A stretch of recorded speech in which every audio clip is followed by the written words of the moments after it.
Hey man, so we got another one of these videos. You know these things be crazy. Last video did good, 400 views and counting within 2 days. Thank you guys for that. And without further ado, let's get into this video. Video is by Uwu. Go subscribe to him. He be dropping these like a lot, and it's like unseen before, like body cam footage and like interrogations and stuff like that. So when a cop realizes he knows the killer. And I still got tons of people that are eating on my soul right now. I knew if I did not take out his soul, he was coming to take mine next.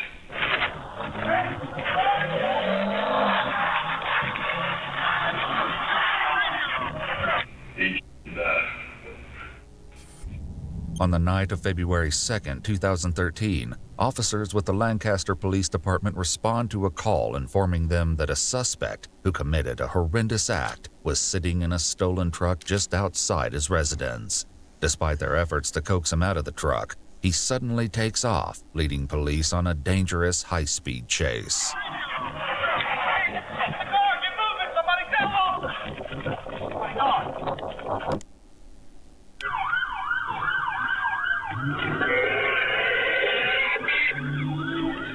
As the suspect turns a corner, he can be seen jumping the curb and driving at dangerous speeds down a residential sidewalk. However, this is still only the beginning of the strange turns and bizarre events this case is going to expose.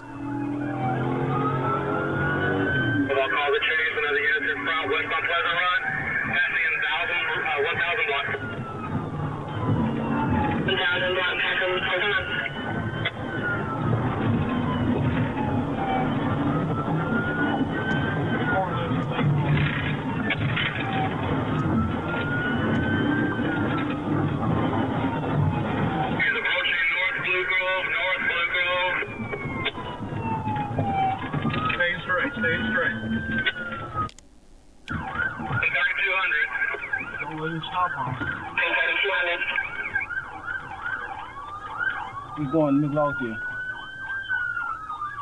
What? On the service road, northbound on the service road. The events leading up to this moment began hours ago when an emergency call was placed to Somerville County dispatchers. 911, where's your emergency? Yes, ma'am. I need an ambulance out to Rough Creek Lodge and Resort. Okay, Rough Creek Lodge. And what's going on? I just had a report of two unconscious men out at my long-range shooting range. Deputies arrived to find two deceased men with multiple gunshot wounds, lying near a scattering of shell casings. The suspect had fled the scene in a truck belonging to one of the victims, and his identity is unknown. The Texas Rangers are called to investigate and informed that one of the victims is a widely known public figure. Immediately, news of his death begins to spread like wildfire. The suspect would soon be identified, as his sister would call 911 to say her brother, 25-year-old Eddie Ray Routh, came to her home and confessed to the killings before fleeing once again. She then called her mother, Jody, who contacted Detective Chevra, Eddie's next-door neighbor and friend. Upon learning Eddie was involved, he races to his home to search for him. It isn't long before he pulls up to the home in the stolen truck with no intention of surrendering. Watch it. He's got a rifle here. Careful. Hey, fucking be great. He's got a lot on him. Huh? Back it up. He's backing up. Hey, he got a gun. It's done. Got a lot on him. Give me a lot on him. Give me a lot right on him. In a situation that is only going to grow more tense, officers don't know yet that they've barely scratched the surface of this sinister case and its peculiar suspect. Watch it. See. Eddie! Eddie! Eddie! Turn it off, Eddie! Turn it off, Eddie! Turn it off! Eddie! Turn it off, please! Eddie! It's Sergeant Logan! Turn off the truck, guys. Come talk to you. Come on with your hands open, buddy. It's not worth it. I'm gonna shoot out the tires. No, just hang tight. Eddie! Don't get him beside us. Eddie! Eddie, don't go nowhere. Eddie! Stop. Tires, get off. Eddie! on, guy. Eddie! Come talk to me. Come on out, Eddie. Come talk to us. Eddie, come talk to Eddie, us. come on, Eddie. The officers appear on edge, knowing there are firearms inside the truck. Given his friendship with the suspect, officers quickly call on Detective Chevra to step in, seemingly hopeful that he may be able to de-escalate this outlandish situation. Keep your hands right there, man. Hey, let TT talk. Let Jesse talk to you. Jesse, come here. Jesse gonna talk to you. Eddie. All right, look, guys. I know this looks really bad right now, but we're all scared here, too. Hey, do me a favor. If you can hear me clearly, just shut the truck off for a minute. Nobody talk to you. Okay? Turn it off for a minute. Turn it off for a second. Turn it off and talk to me, okay? We're trying to figure it out right now, okay? We're trying to figure it out right now. So right now, the best thing for everybody is you step out of the truck with your hands open so we can see, everybody can relax, okay? Now, I want you to open the door very slowly, come out with your hands straight up, and come talk to me, okay? I know that I can trust anymore, Jeff. Eddie, I don't want to hurt you, Eddie. Okay, we all grew up together here. Listen to me, buddy. Okay, this is going to be bad for everybody if you don't do as I asked you. Trust me, because your parents are going to get really hurt if we don't get this thing resolved peaceably, okay? Detective Chevra continues pleading with Eddie, but his paranoid behavior seemingly has the other officers on high alert. Throw me the keys out here as a gesture that you're not going to run off while I try to get them down here, make them trip, try to get down here, okay? Get somebody to get a car around and get ready to block him. You hear me? No, because Get somebody to get around there and fucking block him if he goes take off. Okay. Let me ask you this. Somebody get the car around here and block it. No, don't block it yet. Just get ready to block. Okay. Get ready to block. Find that out together. Trust and who I can't trust anymore. Okay. You have no reason not to trust me here. I Okay. can't trust you anymore. What are you talking about? There's no trust in this world anymore. Uh-huh. It went down so fast, I didn't really even have a chance to realize what was happening. And now I just don't even know if I can trust doctors, cops, I don't know. Well, the people... I tried to talk to my sister today, and it was weird talking to them. I tried to talk to my uncle later this afternoon. It was weird talking to him. After fleeing the crime scene, Eddie made multiple stops, details of which remain unknown for now. During the standoff, his seemingly unstable state of mind becomes increasingly evident. Is this about like hell walking on earth right now? I'm not sure what you mean by that, but... Hell's walking on earth with us right now. Tell him you'll walk over to the house and talk to him. He'll get out with his hands up. Mm-hmm. Well, what I'm trying to tell you is that I'll walk over here to your house or your front yard, and my hands will be open and your hands will be open, and we can talk about this, and we can call your mom and dad on my phone, and you can tell them that you need to see them. None of my friends are in town anymore. I've been looking for all my friends. He'll get out for a walk. While it appears Detective Chevra remains hopeful he can reason with Eddie, other officers consider a riskier approach. Yes, and if I guarantee you that... If he can roll the window down, and I'll hold the light on him if his knees up right through there. Okay, yes, you're right. Tase his ass. But if I get your parents on the phone and get them to come down here and get here in 2 or 3 hours, will you come with me and wait with you till they get there? The two victims, who were close friends, were identified as 35-year-old Chad Littlefield and 38-year-old Chris Kyle, author of the best-selling memoir American Sniper. Chris had recently gained national attention due to the upcoming film adaptation of his book. Eddie's horrifying reasons for turning on them remain to be seen. For now, the focus shifts to de-escalating the baffling situation officers have found themselves in with Eddie. Wow, though their that's kind of crazy. I'm not gonna lie. Paranoia. I've been watching it on the news for weeks, or 2-3 days now. Jesse, the anarchy has been killing the world. That boy killed Chris Kyle. That's wild. I'm going to call your parents, okay? But if they're going to agree to come down, are you listening to me? People sneaking around the truck. They need to stop sneaking around the truck. I don't know what's going on. Give me a second, okay?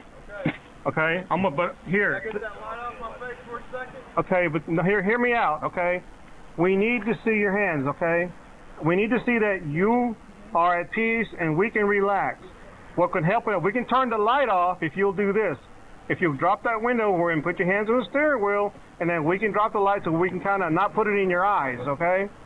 I can't drop the window because then y'all win. How do we win, Eddie? If I drop the window up far enough, y'all are going to take me out of this truck? No, Eddie, no.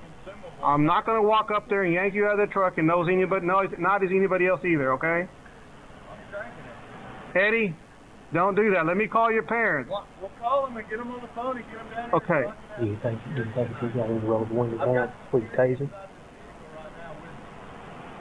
I'm going to call, okay? With the possibility that his parents may be able to calm him down, Detective Chevra gets Eddie's mother, Jody, on the phone. Eddie, I'm going to tell her what we talked about, okay? Hey, Jody? I don't know what's going on. Okay. Eddie doesn't know what's going on. We don't know exactly what's going on either, but here's what we're trying to do. We're trying to get Eddie to come out of the truck and come with us, but here's the deal. Eddie said he will come out of the truck. If you guarantee you'll come down tonight and he wants to see y'all. I'm trying to talk to him into coming with me, be safe and secure till you get here so you don't have to rush and be worried about him, something happening.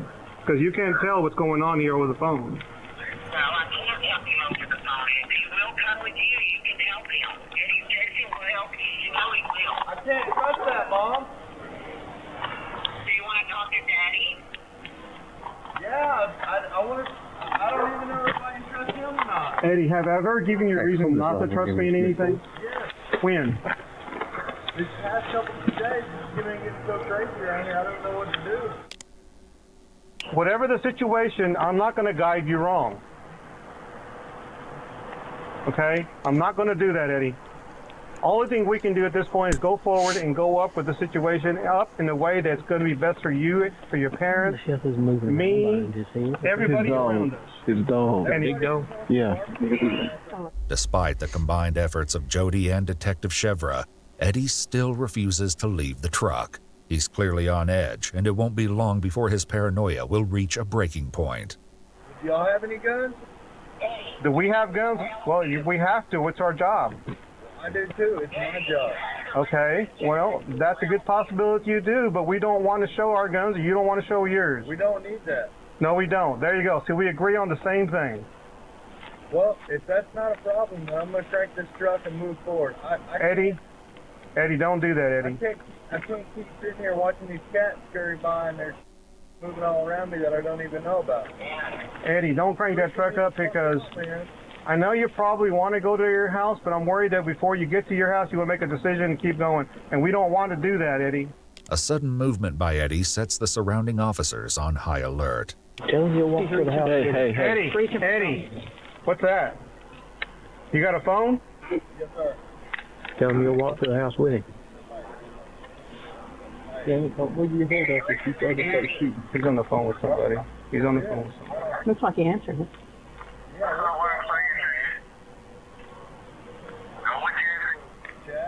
Right. Do you think that door's locked? Right. Yeah, he lost it. He's on the phone. He reached up and lost it. He has a phone now. Though the officers were unaware at the time, the cell phone Eddie answered did not belong to him. On the other end of the line was a man named Chet, attempting to reach one of the victims, Chad Littlefield. In a later interview, Chet explains the chilling encounter. I picked up the phone and called Chad. Immediately he picked up the phone. It was that. First thing, and he knows my name, and I don't know if that's why, or he picked up the phone and I said, Chad, this is Chet. What is going on? Is everything okay? And he answered back, what do you mean, what's going on? And I said, I noticed the voice wasn't Chad. And I said, this is not Chad. I said, who is this? And he said, this is Eddie. And I said, oh, I'm sorry, Eddie, I must have their old phone number. And hung up. And tell me how it is that you know Eddie. Well, his sister used to babysit my kids.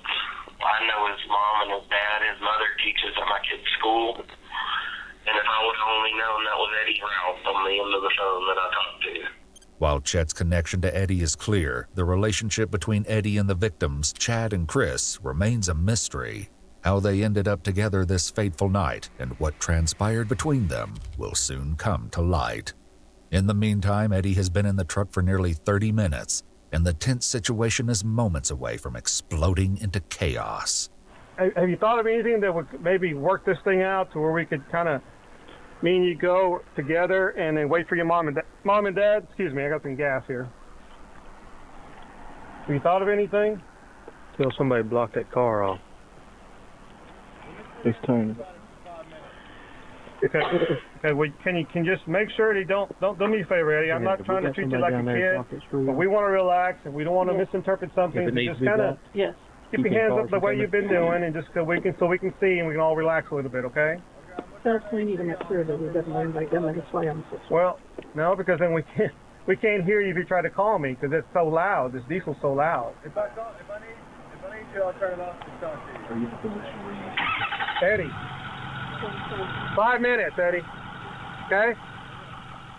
Without warning, Eddie steps on the gas and flees the scene.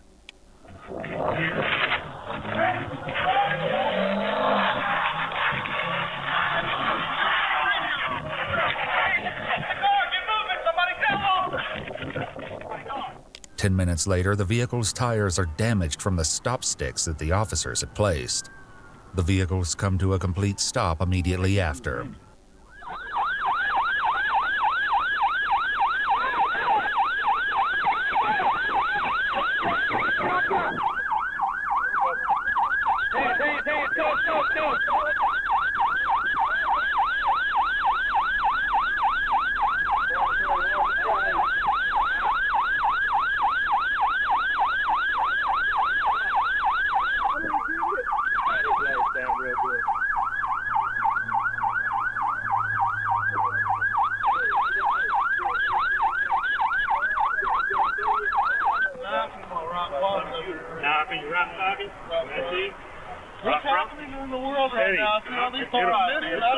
It's going to be all right, Eddie, okay?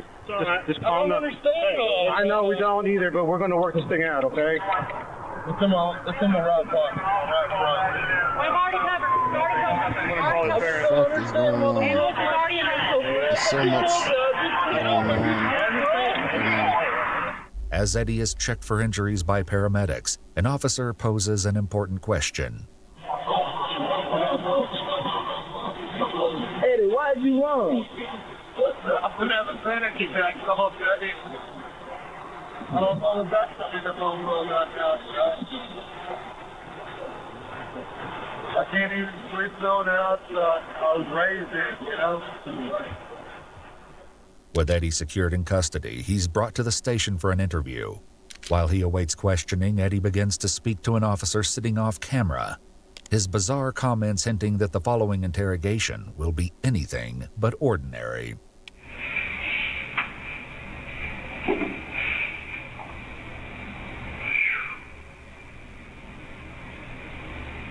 Everybody knows it's the right thing to do this, you know what I mean? What'd you say? The right thing and the wrong things to do in the world. Yeah. There is certain things you gotta start doing. I just hope my mom and dad aren't too late, you know? To see it. They won't be. Why is this world, why? Eddie. Why didn't we see it coming before, and before, and before, and before? But you know what? You're asking questions that have already been asked many times, and the world keeps going. Ranger Briley soon enters, appearing ready to get to the bottom of today's tragedy. Came in, talked with you a little bit this evening, and you know you've had a rough time. I have been having a pretty rough time of it, you know. I just want to sit in here and visit with you and talk to you about it and see what I can do. Is there anywhere I can get these taken off? Back up. I'll have to talk to these guys about doing that. Still trying to find out a lot of stuff, but You know, Me too. let me. going back to knowing like this whole situation and how it played out, I wonder how they would have reacted if this was a black man. Real shit, because they know that he killed 2 people already and was armed while he was in the car. He fled on them twice, and no, like he was patting, like one cop was patting him on his back as he was getting handcuffed. I understand he surrendered like peacefully and shit, but I feel like if that was a black man, he wouldn't have even got that chance. That's just me though. I'm trying to find out more about the world that I've been living in too. Ranger Briley next reads Eddie his Miranda rights, but his response is only the beginning of the unsettling answers that soon follow. You understand those rights? I go around and talk to people a lot, and I never knew that counseling was more, counseling between men and women needed to be more heavy in the world than it did. But when you're surrounded on all fronts where you begin, you can't just start in one place, Right. Come here. You understand those rights, and you're okay with talking with me, right? Well, I've been living with somebody with their hand up my ass my whole life. Yeah. Say hello, Art. Yeah. Look, say hello. And I'm not okay with that. That is not right. Somebody doing that to you. Big orange dude. It's so sad how it had to happen and stuff, and how it did happen. Yeah. Wait, Art. Yeah, it's I just wish it would stop, If there are world councils that can speak about this, there has to be. There has to be, to keep people accountable. Yeah. Right. Evidently, You're right. For stuff like this that people that you can't walk on common ground with because they never walked on the same ground with you, you know what I mean? Right. With Eddie making little sense, Ranger Briley appears to formulate an idea for what could possibly explain his odd behavior. Was there a time today you used any drugs? Yeah, I did use some tobacco today. Yeah, I was kind of looking at your eyes a little bit constricted. I thought maybe you might have used some methamphetamine or something today. I had not. Oh, you had not? I did not. Okay.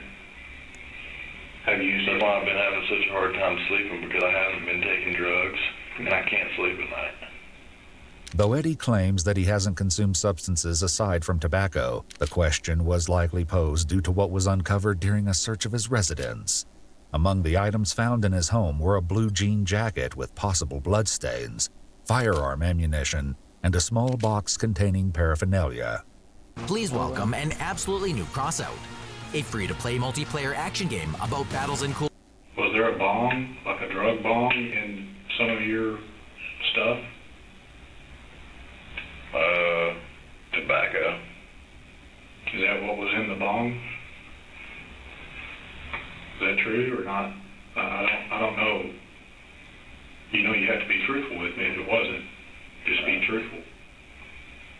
What was in that bong?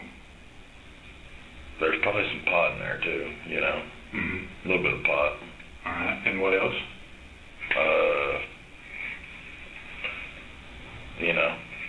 Can't trust anything in Texas with weed in it, because it's usually laced up so tied with different drugs. Had you used it today? Yeah. And you're being truthful with me? Yes, sir. I smoked a little bit today. I've got so many abandonment issues and trust issues here that I don't know what to think, Mm-hmm. And I've been having these problems in my town since I was growing up, since a boy. I'm trying to fix this that's wrong in our country right now. Evidently, the Communism Party wants to run rampant in America. The communism times are here upon us, Mm-hmm. The Reds are already eating up all the Indians. We know that. Mm-hmm. It's a tragedy. Mm-hmm. It's the ones that can't eat the Indians that want to, Mm-hmm. That we're going to have problems about. Okay. Eddie would later admit that he thought his neighbors were bloodthirsty savages and cannibals, and believed that his excrement would travel to his neighbor's home through the sewers, where his neighbor would eat it. As Ranger Briley continues to navigate Eddie's confusing rhetoric, the focus of the conversation shifts to the crime that brought them here in the first place.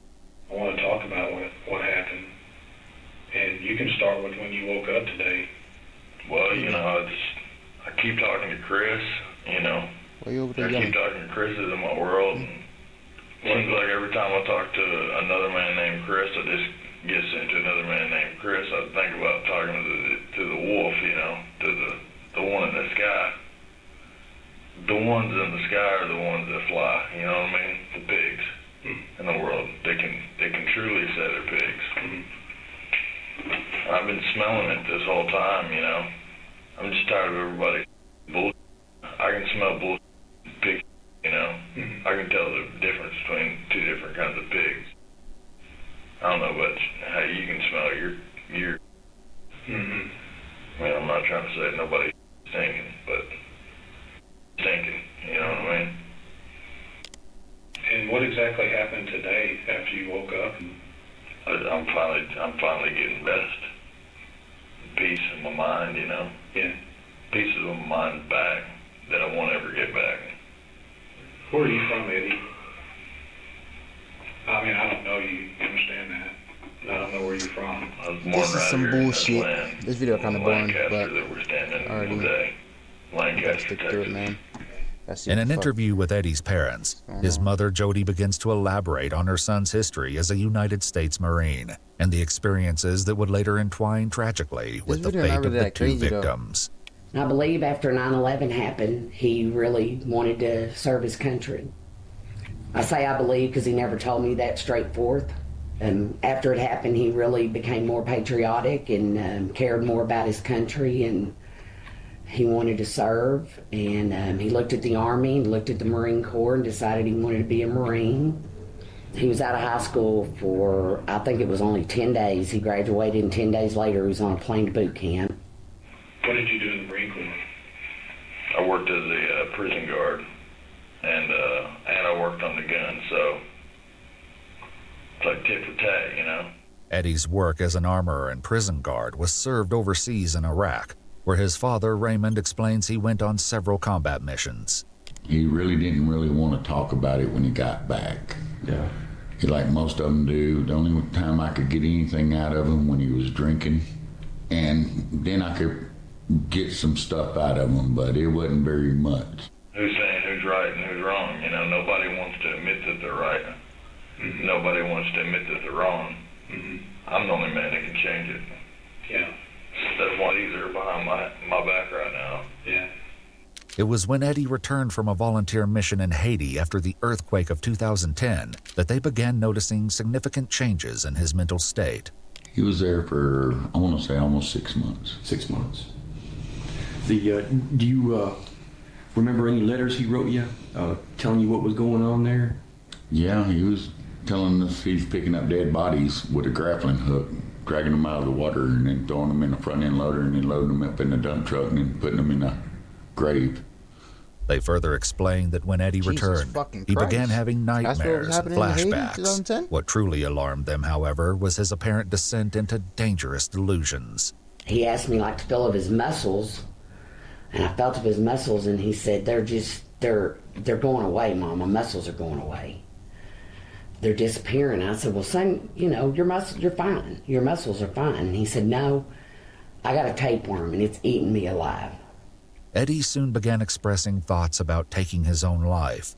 At the VA hospital, he was diagnosed with PTSD, prescribed medication, and released back into the care of his parents. However, he would soon return to the hospital, as Eddie's rampant paranoia would only escalate, and the next time, it wouldn't be his own life he would threaten. Meanwhile, Ranger Briley has yet to uncover how Eddie wound up at the firing range with Chris and Chad, likely prompting his next question. How did you meet Chris? He was the one that was protecting the schools. My mom, she was a teacher. So School teacher? you know, I finally met the guy. I could smell him, you know. I smelled it for what he was worth. I was like, no. What's his last name? He was a Kyle. Kyle? Yeah, he was Kyle. And what's that other guy's name? I couldn't even remember. When was the first time you met the other guy? First time I ever met either one of them was yesterday. I didn't know who they were or not, you know. Yeah. Okay. I knew who they were, but I didn't know, who they were. Okay. It's very evident now who they were because I'm obviously here on the top side of the world, so Yeah. they're not. The revelation that Eddie knew neither of the victims further deepens the mystery of how they ended up at the firing range together. The devastating truth would soon be revealed. For now, Ranger Briley further questions Eddie, while his answers continue to blur the lines of reality. How did you meet them? Did you meet them at your house, or did... They came and got me at my house, so... And then where did they take you? We drove down into the country out there, and then they, went and did some shooting sports, What kind of shooting sports? Well, I imagine they're headhunters, trying to hunt everybody down. They did them wrong before, I'm not trying to hunt down anybody that I did wrong. Are you? I'm like, I try to be as reasonable and normal as I can. I try to be as normal and as reasonable as I can every day, and I think about it every day, and I'm like, I'm pretty damn reasonable. Yeah. I'm pretty damn fair. Right. What happened out there today on the shooting sports? What kind of guns? I was reasonable and fair with them boys, They looked at me in the eyes, and I looked at them in the eyes, and then... And what happened to them today from your perspective? Well, I can't just keep eating my soul up about this, You're right. And you can't just keep letting people eat your soul up for free, It's not what it's about. It's about having the soul that you have in you for yourself. And I still got tons of people that are eating on my soul right now. I haven't even been able to sleep because I've been waiting for them to come back and get my soul. Despite continued outpatient treatment with the VA hospital, Eddie's paranoid behavior continued to decline, as his father Raymond explains. He was at the lake and he started talking about a demon coming out in him. And then he started telling me he was a vampire, and then he told me he was a werewolf. And I looked around one time and he had my pistol. I had to go get my pistol away from him. I unloaded it and put it in the trunk. Went back out there, he had it again, and I took it back away from him, and I took all my bullets and threw it in the lake. Because he was saying he wanted to blow his brains out. And I asked him why. He was going, Dad, I don't know. There's something in my head telling me I need to go. And I said, well, son, you can't do it on my watch. A dad can't watch his own son die. Eventually, Eddie's mental state reached a dangerous breaking point. Jody describes one terrifying incident on January 17th, just 2 weeks before the shootings, in which he held both his girlfriend and her roommate Jen hostage. So he was over there with her, and he just became very paranoid that somebody was trying to get in and hurt her and her roommate. And Jen kept saying, nobody's trying to get us, we're fine. And then he went and got a knife from the kitchen and was guarding the door. Said he wasn't about to let anybody hurt her. He'd hurt her first before he let someone else hurt her. I'm Questlove, and this is the Balvenie It's Whiskey. crazy. I'm not gonna lie. This video's starting to get According to the roommate's statement, Eddie made multiple threatening comments and refused to let either of them leave.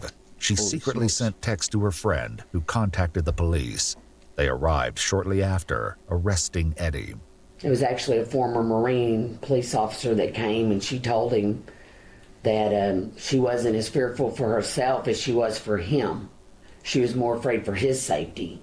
So he transported him over to Green Oaks Hospital there in Dallas, and they kept him overnight, and the next day, and on Monday, they transferred him over to the VA. Eddie was discharged from the VA hospital the following Thursday, January 31st, just 2 days before the tragic shootings took place. As the interview continues, Eddie's confusing explanations continue to muddy the events at the firing range. What did these guys say to you today when you were with them? What did they tell you? They didn't really talk to me about much, They were just talking about like common man, Yeah, tell me what they said to you. Well, you can't walk around as a common man in a world of stakes, Is that what they told you? If that's what the world has seen me as. I want you to tell me or a mistake. I'm not a mistake. I'm tired of missing out on my life because of it. I want you to tell me what these men told you today, girls you were with. Tell me what they told you today. Well, they're telling me about, stuff they've done, stuff that they've experienced and stuff. Well, I've already seen that stuff on the other side of the pond. You have? Yeah. And I came back to this one, and it's happening more and more rampant, even more here in Lancaster than anywhere. And how are they helping you today? Who's that? Which men? The men that you killed. How were they helping you today when they were talking to you? Talked to me pretty about it, Pretty. What did they say? Neither side was being nice about it, Though Eddie's explanations remain unclear, his mother Jody was able to explain the heartbreaking truth of how he came to meet Chris and Chad, and what they may have been doing together at the firing range. It was the day he ended up getting out of the hospital. Chris Kyle's children went to the school where I work, and he would drop them off every morning where I had duty. And I knew he helped veterans with PTSD. So I opened the car door when his kids got out, opened the front door, and I said, "Hey, Mr. Kyle, do you still work for, the company that helps veterans with PTSD?" And he said, "Yes, ma'am, I do." I said, "Well, my son's very sick, and he really needs help, and we're just not getting the help we need at the VA." I explained to him kind of what had been going on with Eddie, a lot of the things I just told you. And I said, he just needs help so desperately, and I don't know what to do anymore. He said, "Ms. Routh, I will do everything in my power to help your son." And I started to cry because I was happy that somebody, some person that I don't really even know, was willing to help my son. And he said then, he goes, "I'm going to get together with Eddie this weekend." And I said, "That'll be good. That'll be really good." And the next day was the 2nd of February. And I didn't even know really that Mr. Cole was coming to get Eddie. But they had talked and set this up to go out to the gun range. While on the way to the firing range, Chad and Chris would send text messages to one another. The haunting details of what they discussed would soon send chills down the investigators' spines. In the meantime, though, the mystery of how they met Eddie is resolved. The question of why he shot the two men remains to be seen. What you did today is wrong, right? You understand that? Yes, sir. What do you think should happen? Nothing can keep covering it up forever.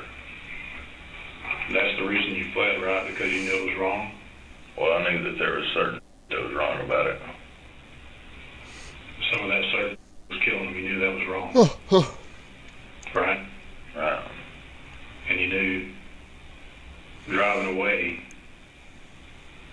taking that truck was wrong. And where did you drive to after that? Well, if I was so right, I should have just stayed.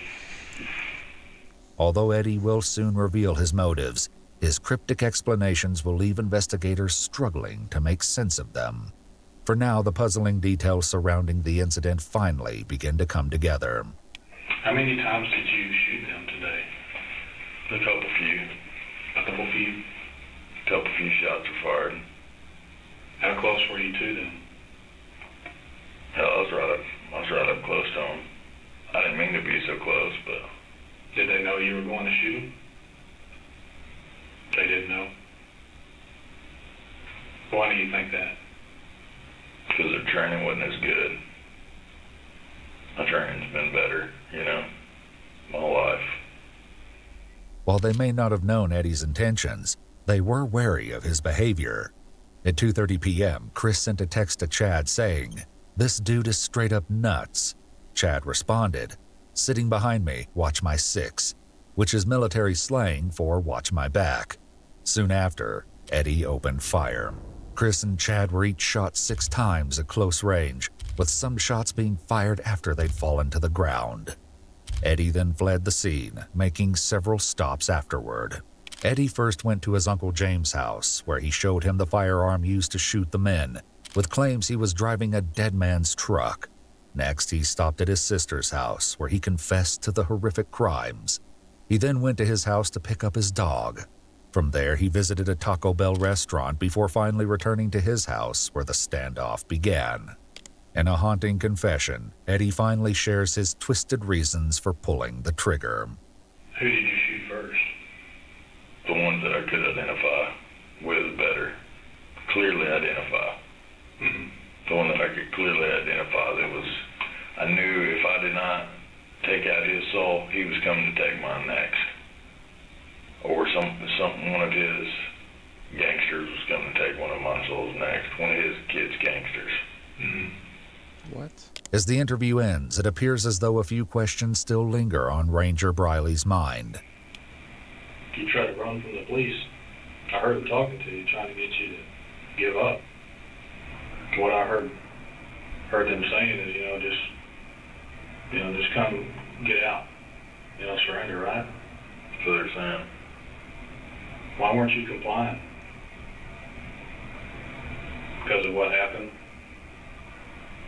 Okay. Yep.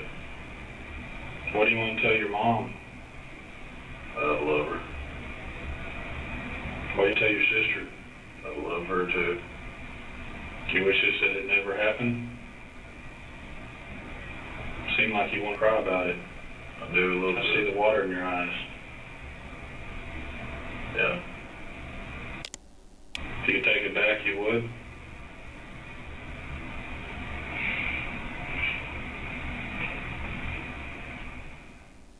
As Ranger Briley leaves the room, Eddie once again chats with the officer just off camera, sure to leave him with a lasting impression.